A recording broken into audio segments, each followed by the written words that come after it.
Daughters of freedom, arise in your might. March to the watchman's justice and right. Why will ye slumber? Wake up. Dear Mrs. Stanton, well, I have been and gone and done it. So we are in for a fine agitation in Rochester on the question. It is splendid that without any concert of action so many should have moved here so impromptu. But I'm awful tired, and for 5 days I have been on the constant run, but to splendid purpose. So, all right, I hope you voted too. Affectionately, Susan B. Anthony. It's 1872. 15 women dared to vote. It was a time when women were not allowed to vote in the United States, but these women decided to challenge that rule. They registered to vote in a barber shop. Then a few days later, they walked into a general store in Rochester, New York, and voted for the President of the United States, not knowing if they would be arrested or even sent to jail. Mama Votes is told through the eyes of young Faye Townsend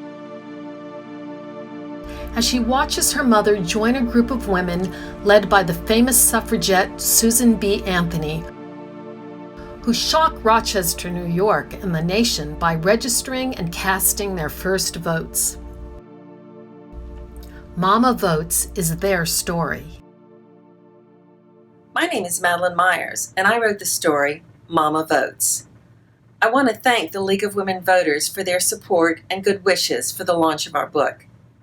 And I want to thank Flying Corgi Media for publishing Mama Votes, so you will have a chance to read it. I became interested in this event several years ago while working on another book on women and voting. It seems that I always knew about Susan B. Anthony and her struggle to gain the right for women to vote. But I knew nothing about this event in November of 1872, when she and 14 other women actually voted in a presidential election. As I read more about the event, I learned that it was at a time when there were some new changes to the Constitution of the United States. The 14th Amendment said that everyone born in the United States is a citizen. And the 15th Amendment said that citizens have the right to vote, and it cannot be challenged based on their race, color, or previous condition of servitude. It does not say only men can vote. So I can imagine these women thinking, I was born in the United States, so I'm a citizen, and citizens have the right to vote. I'm going to try to register and vote in this election. Don't you find it hard to believe that there was a time when people did not think women should vote in elections? I know I do. I was so inspired by the idea of these women deciding to test the new laws and argue that women should vote that I decided to write Mama Votes. The story is told through the eyes of young Faye Townsend as she watches her mother join a group of women cast their first votes. They are led by the famous suffragist Susan B. Anthony. I tried to focus on the actual event. I wanted to imagine what it felt like that day when the women didn't know what might happen. I wanted to imagine how Faye felt standing there watching her mother vote. And I wanted to imagine what it would feel like if my mother had done something like that. Something else happened while I was planning to write this book. I visited my young granddaughter, and she wanted to read a play aloud. There were only a few of us, but she assigned each person a part and directed the play. And we had so much fun reading it out loud that I decided we needed to include a play with the story. I asked a very talented friend, Priscilla Stevens, to write a play using my story, and I think she's done a wonderful job. Doing the research on this event taught me a lot about how hard women worked to gain the right to vote. I hope you enjoy reading Mama Votes. And I hope you take some time to think about what voting means to you.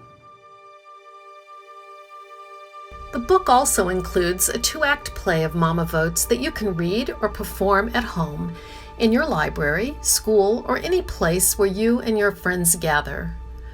Through the story and the play, you'll feel what it was like to be part of that early group of brave women and the thousands who followed them in the fight for the right to vote. You will feel their triumph when women finally achieved that right through the passage of the 19th Amendment to the Constitution in 1920, exactly 100 years ago. Hi, everybody. My name's Priscilla Stevens, and it's been my pleasure to work with my longtime friend and colleague, Madeline Myers, on the book, Mama Votes. Madeline conceived of the idea of writing a book about women's suffrage aimed at students between the ages of 9 and 14, and she approached me with the idea of accompanying this novella that she was writing with a play about the story that would allow students to be able to get together with their friends or families and read around a table or perform a play so that they could identify the characters who actually were there for the beginnings, the middle, and the final ratification of the 19th Amendment, which gave women the right to vote. As a longtime theater educator, I was really excited about writing a play that would get kids involved in understanding history through actually participating in it, which is what a play is going to do. I'm going to read you a little section from the introduction to the play from Mama Votes. Very often, reading a play aloud or acting it out will help make the characters' feelings and actions very real to you. You'll feel as if you're a part of their story and a part of their lives. It's also a great way to learn how to think quickly and to respond to other people. Actors call this playing. And since you're pretending to be these characters, it really is just that. When you see how your character responds to other people and situations in her life, you'll feel as if you know her better. Then you can put yourself in her place. What would you do if you were told that you couldn't vote because you were female? Or if you're a boy, imagine how you would feel if you were told that you couldn't vote because you're male. That's what putting yourself in someone else's place means. Putting yourself in someone else's place is always a good way to gain understanding of other people's lives and experiences. You can do just that by imagining yourself to be another person or by acting in a play like this one. So my goal is for every student who reads the story to have a great deal of fun and to really begin to feel what it must have been like for these women in 1872 and forward through 1920 to have to fight for the right to actually put their marks on a ballot, and how grateful we should be to those women who fought so long and so hard to gain this right. At the end of the play, you'll have the chance to gather around and talk and decide about what you feel about having the right to vote and how important it is. So I hope you enjoy the play and that you have fun reading the book, and that this will be something that will really mean something to you going forward as you realize how important it is to exercise the right to vote.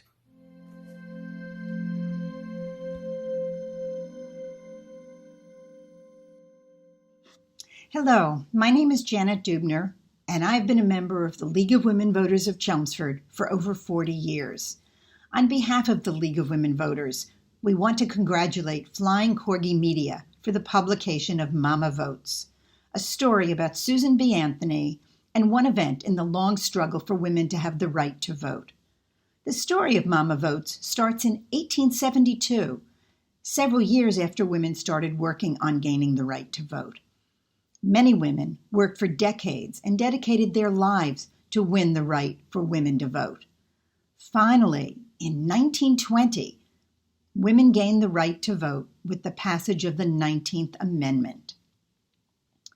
We are pleased to celebrate this 100th anniversary It is particularly important to us because when women got the right to vote, they didn't stop. They realized that being able to vote wasn't enough. Led by Carrie Chapman Catt, they founded the League of Women Voters to educate women so that they are well-informed voters. For over 100 years, the League of Women Voters has been a nonpartisan, activist, grassroots organization dedicated to educating our population. And now it's not for women only. Men are part of the League of Women Voters too. Our motto here in Chelmsford is democracy is not a spectator sport. So you see, this 100th anniversary is important for the League of Women Voters as well. As you read Mama Votes, think about the many women in your lives. Talk to them. Are they registered to vote? Did they vote in every election? Talk to them how important it is to exercise this vote that was so hard for us to gain. And while you're at it, find out when you can register to vote and when you can vote in your first election. Congratulations again to Flying Corgi Media and Mama Votes. Thank you. Arise in your might, march to the watchman's justice and right. Why will ye slumber? Wake, awake, Lord, your legion's light doth break. Sunder the fetters custom hath made. To purchase your own copy of Mama Votes, visit flyingcorgimedia.com or your favorite bookseller.